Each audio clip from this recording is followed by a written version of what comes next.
Sudah klik video ini, berarti sahabat semua sudah bersedekah. Jangan lupa tonton video sampai habis biar tidak gagal paham, dan jangan lupa like, comment, and subscribe di Majelis Mahabbah channel.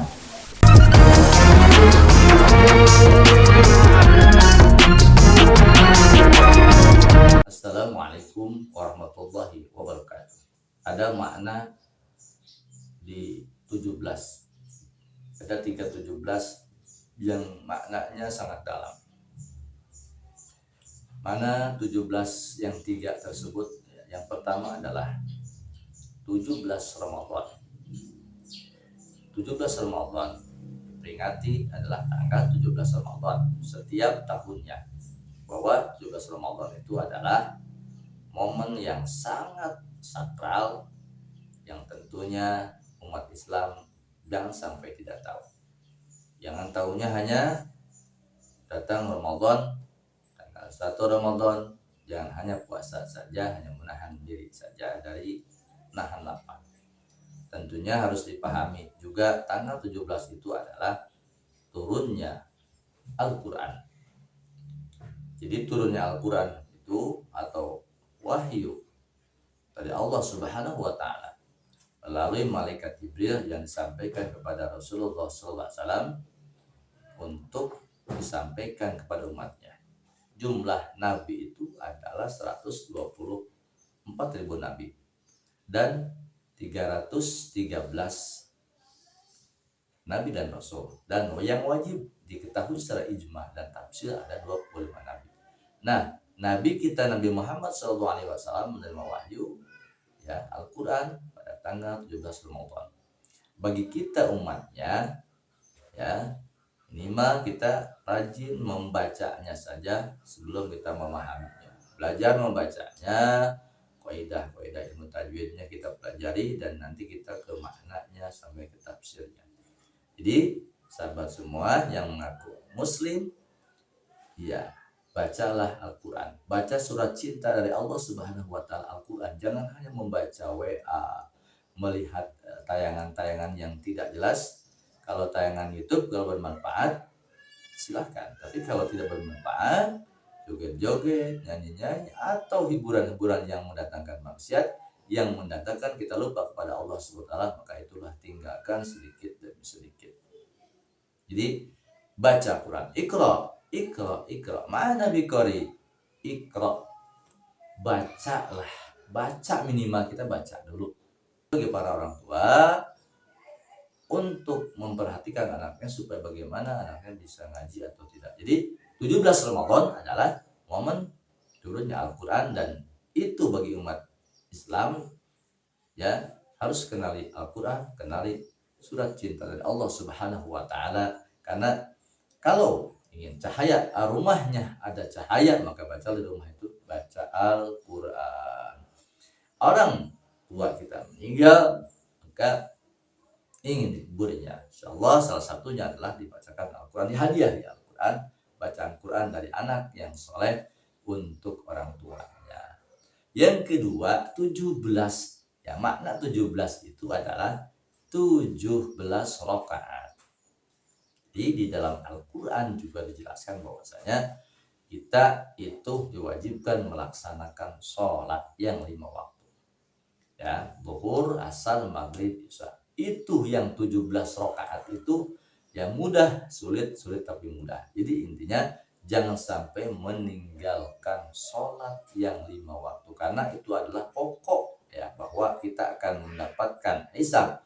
Dan amalan-amalan yang lain adalah diawali dengan sholat. Sholatnya tidak benar, maka amalan lainnya juga tidak benar. Dan sholatnya tidak dilaksanakan, maka amalan lain tidak akan diterima oleh Allah Subhanahu wa Ta'ala. Makanya jangan tinggalkan sholat yang 5 waktu. Jadi setiap kesempatan ya saya menyampaikan apapun, maka diingatkan jangan tinggalkan sholat yang 5 waktu. Selalu dijaga. Jangan hanya mengakui saja sholat itu wajib, tapi tidak kita laksanakan. Karena wajib itu dilaksanakan mendapatkan pahala, ditinggalkan adalah kita akan mendapatkan siksa.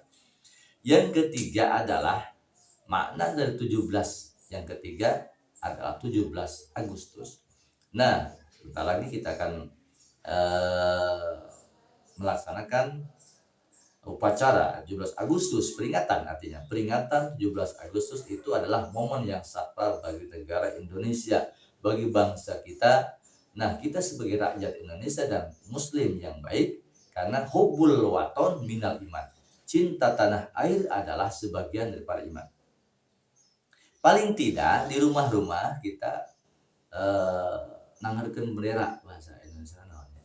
Kita mendirikan bendera di rumah-rumah, bendera merah putih. Merah itu tandanya kita berani, putih itu adalah suci, artinya berani untuk melakukan kebenaran, dan kita bersih hati untuk tidak membenci orang. Itulah makna dari 17 Agustus. Tidak hanya kita pawai-pawai saja, ya memang itu adalah bentuk kemeriahan bahwa kita ini adalah merdeka secara dohiriyah, tapi juga kita merdeka dengan batiniahnya adalah cinta tanah air. Itu intinya diantaranya antar sesama umat beragama kita rukun, sesama kita apalagi umat muslim dengan muslim kita juga rukun, tidak ada saling hina, tidak ada saling benci. Nah, momen 17 Agustus ini kita isi dengan kedamaian antar umat beragama, kedamaian antar sesama kita. Kita jadikan 17 Agustus untuk menjadi merdeka lahir dan batin, bentuk kecintaan kita kepada Indonesia, dan kita mengenang para pahlawan kita. Hadiahi untuk mereka, bagi yang muslim hadiahi untuk para pahlawan, bacakan doa, bacakan Fatihah, bacakan Al-Quran untuk orang-orang yang telah wafat membela negara Indonesia. Jadi malam 17 Agustus kita tidak hanya mau membakar-bakar jagung atau memeriahkan dengan kemeriahan yang tidak berguna.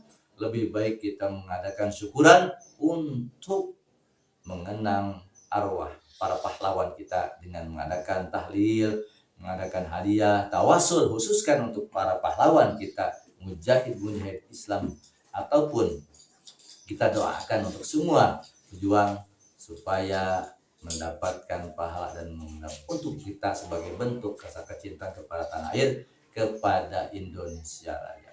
Ya, sahabat majelis sahabat, oke, kita melaksanakan kemeriahan, berlomba melakukan lomba atau ada kompetisi dengan bentuk kemeriahan, tapi jangan sampai kemeriahan itu berlarut dan kita meninggalkan ibadah. Misalkan ada lomba panjat pinang, lomba ambil ikan di empang, tapi lupa kita waktu sholat, maka itu jadi dosa. Hubul waton atau cinta kita kepada tanah air, maka itu adalah bohong saja. Bentuk cinta kita kepada tanah air, melaksanakan kewajiban ya bagi umat beragama masing-masing, dan selalu damai, dan untuk umat Islam selalu melaksanakan ibadahnya, jangan ditinggalkan.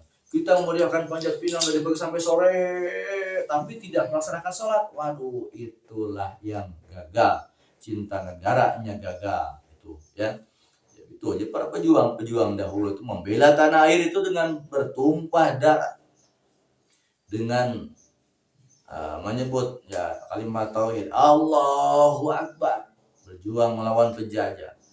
Nah, kita yang pada saat sekarang sudah merdeka, maka meriahkan kemerdekaan ini dengan berbagai macam cara, akan tetapi jangan keluar dari jalur agama. Artinya jangan sampai kalau ada kompetisi bola misalkan nanti bertengkar, jangan sampai kita ada panjat pinang atau ngambil empang, ngambil ikan di kolam, lomba ngambil ikan, itu jangan sampai lupa waktu lalu meninggalkan sholat. Ya, kembali kepada sholat.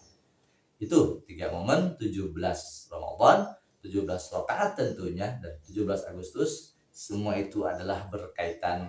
Jangan lupa membaca Al-Quran, jangan tinggalkan sholat, dan selalu hidup damai rukun antar umat beragama, terutama antar kita sesama muslim. Hadanallahu wa iyyakum ajma'in. Wassalamualaikum warahmatullahi wabarakatuh.